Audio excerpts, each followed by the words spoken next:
ಕಾನೂನು ಆಯೋಗವು ಮುಂದಿನ ವಾರ ಸರ್ಕಾರಕ್ಕೆ ದೇಶದಲ್ಲಿ ಏಕಕಾಲಕ್ಕೆ ಚುನಾವಣೆ ನಡೆಸುವ ಕುರಿತು ವರದಿ ಸಲ್ಲಿಸಿದೆ.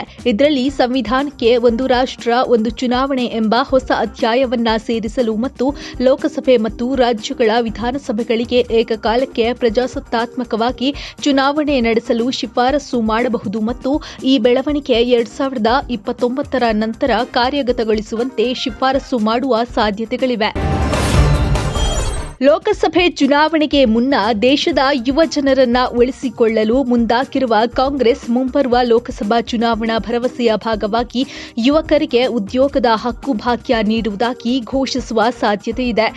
ಎಐಸಿಸಿ ಅಧ್ಯಕ್ಷ ಮಲ್ಲಿಕಾರ್ಜುನ ಖರ್ಗೆ ಮತ್ತು ಪಕ್ಷದ ಮಾಜಿ ಅಧ್ಯಕ್ಷ ರಾಹುಲ್ ಗಾಂಧಿ ಇಬ್ಬರೂ ಉಪಸ್ಥಿತರಿರುವ ಮಧ್ಯಪ್ರದೇಶದ ಬದನಾವರ್ನಲ್ಲಿ ಸಾರ್ವಜನಿಕ ರ್ಯಾಲಿಯಲ್ಲಿ ಯುವಕರ ಉದ್ಯೋಗದ ಹಕ್ಕು ಕುರಿತು ಘೋಷಣೆ ಮಾಡುವ ಸಾಧ್ಯತೆಯಿದೆ.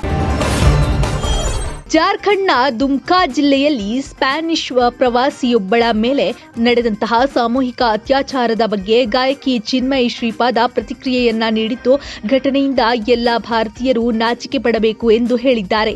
ಸ್ಪೇನ್ನ ಮಹಿಳೆ ಕಳೆದ ಶುಕ್ರವಾರ ಪೊಲೀಸ್ ಠಾಣೆ ವ್ಯಾಪ್ತಿಯ ಕುರುಮಹತ್ನಲ್ಲಿ ತನ್ನ ಪತಿಯೊಂದಿಗೆ ತಾತ್ಕಾಲಿಕ ಟೆಂಟ್ನಲ್ಲಿ ರಾತ್ರಿ ಕಳೀತಾ ಇರುವಾಗ ಸಾಮೂಹಿಕ ಅತ್ಯಾಚಾರ ಎಸಗಲಾಗಿತ್ತು. ದಂಪತಿಗಳು ಬಾಂಗ್ಲಾದೇಶದಿಂದ 2 ಮೋಟಾರ್ ಸೈಕಲ್ಗಳಲ್ಲಿ ದುಮ್ಕಾ ತಲುಪಿ ಬಿಹಾರ ಮತ್ತು ನಂತರ ನೇಪಾಳಕ್ಕೆ ತೆರಳುತ್ತಾ ಇದ್ರು.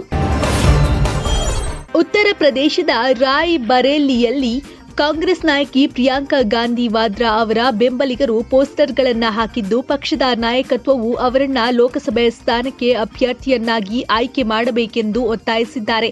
ಸಾಂಪ್ರದಾಯಿಕ ಕಾಂಗ್ರೆಸ್ ಭದ್ರಕೋಟೆಯಾದ ರಾಯ್ ಬರೇಲಿಯಲ್ಲಿ ಈ ಒಂದು ಹಿಂದೆ ಮಾಜಿ ಪ್ರಧಾನಿ ದಿವಂಗತ ಇಂದಿರಾ ಗಾಂಧಿ ಪ್ರತಿನಿಧಿಸಿದ್ರು ಮತ್ತು ಇದು ಕಾಂಗ್ರೆಸ್ಗೆ ಪ್ರತಿಷ್ಠೆಯ ಸ್ಥಾನವಾಗಿದೆ.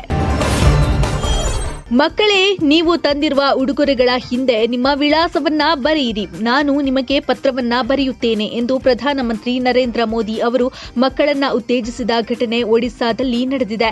ಒಡಿಶಾದಲ್ಲಿ ರ್ಯಾಲಿಯನ್ನ ಉದ್ದೇಶಿಸಿ ಮಾತನಾಡ್ತಾ ಇದ್ದ ಸಂದರ್ಭದಲ್ಲಿ ಮೋದಿ ಅವರು ಕೆಲವು ಮಕ್ಕಳು ತಮಗೆ ಉಡುಗೊರೆಯಾಗಿ ನೀಡಲು ತಂದಿದ್ದ ವಸ್ತುಗಳನ್ನ ಕಂಡು ಎಸ್ಪಿಜಿ ಕಮಾಂಡೋಗಳಿಗೆ ಮಕ್ಕಳಿಂದ ಅವುಗಳನ್ನು ಸಂಗ್ರಹಿಸುವಂತೆ ಸೂಚಿಸಿದ್ದಾರೆ.